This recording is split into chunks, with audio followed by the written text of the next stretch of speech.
করতে হবে। তো যেখানে আমার প্রতি এত দোষ লেগে গেছে, তা আমি রামচন্দ্রের দরবারে যাব না? আমার দু চারটে কথা আছে, আমি রামচন্দ্র যদি এখানে বাইরে আসে, তাহলে আমি দু চারটে কথা বলে আমি এখান থেকে চলে যাবো, উনি যা বিচার করে করবেন। তখন দাঁড়িয়ে বলছে, ঠিক আছে আপনি বসুন, আমি আসছি।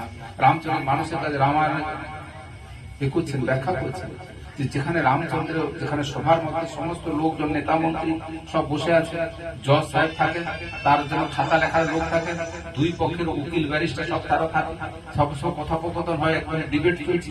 আর সেই সময় গিয়ে হাজির আছে, তারে দিয়ে বলছেন, প্রভু একটা কুকুর আপনার দ্বারে এসে উপস্থিত হয়েছে, আর তিনি তার কিছু বক্তব্য বিষয় আছে, তো তাকে সে বাইরে দাঁড়িয়ে আছে।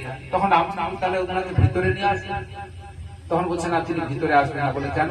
বলে তারা বলছে আমার অপবিত্র জন্ম, আমাকে স্পর্শ হলে স্নান করতে হয়, এই জন্য আমি রামচন্দ্র যেখানে পরম পবিত্র ভগবানের ওই ঠাকুর ঘর পর্যন্ত যাওয়ার তো আমার অধিকার নাই, তাই আমি বাইরে থেকে নালিশ জানাবো।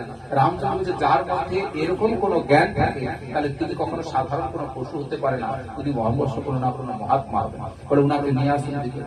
কুকুরকে এসে বললো যে আপনাকে ভিতরে যেতে বলছে, আপনার জন্য ওখানে একটা আসন করা আছে, ওই আসনে থেকে আপনি সমস্ত কথা বলবো। তখন গেলেন কুকুরকে বলছেন, কি বাবা বলো, সংস্কৃত ভাষা যেটাকে বলে আমার বক্তব্য বিষয় হচ্ছে আমি কেন কান্নাকাটি করি, আপনি তো অন্তর্যামে, আপনি জানেন।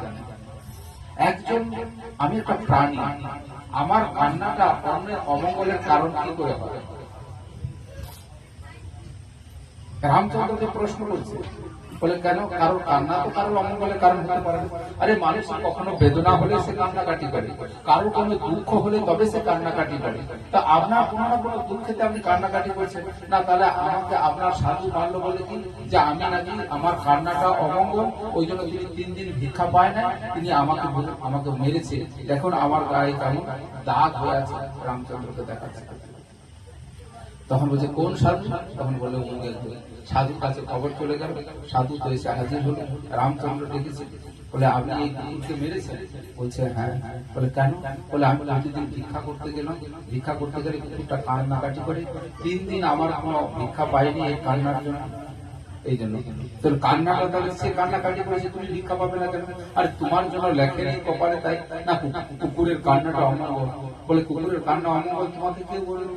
বলে আমরা সবাই লোক মুখে শুনে এসেছি, ঠাকুরদার ঠাকুরমারা তারা তো বড় ধার্মিক লোক, তারা এরকম বলতো কুকুরের কান্না। বলছে না, ওর হৃদয়ের মধ্যে এক বেদনা আছে, ও বেদনার জন্য ও কান্নাকাটি করছে। আর সেই কান্নাকাটির সময় তুমি ওদিক দিয়ে পৌঁছে গেছো, ওই জন্য তুমি তোমার দুর্ভাগ্য মনে করছো, যে তুমি তোমার দুর্ভাগ্য না।